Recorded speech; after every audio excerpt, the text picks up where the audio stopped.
चौक तुपगाव group ग्रामपंचायतीच्या उपसरपंचपदासाठी झालेल्या निवडणुकीत सपना मनोज गुरव यांची बिनविरोध निवड करण्यात आली। सरपंच रवींद्र कुंभार तसेच ग्रामपंचायत अधिकारी विश्वास वारे यांच्या अध्यक्षतेखाली झालेल्या बैठकीत 9 ग्रामपंचायत सदस्यांच्या संमतीने ही निवड पार पडली।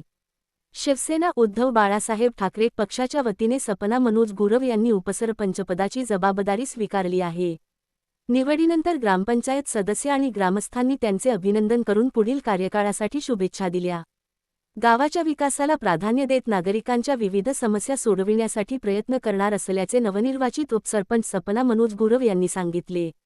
ग्रामस्थांच्या सहकार्याने विविध विकासकामे मार्गी लावण्याचा निर्धारही त्यांनी व्यक्त केला। नमस्कार, मी सपना मनोज गुरव। मी ग्रुप ग्रामपंचायत तुपगाव मधून उपसरपंचपदी बिनविरोध निवड झालेली।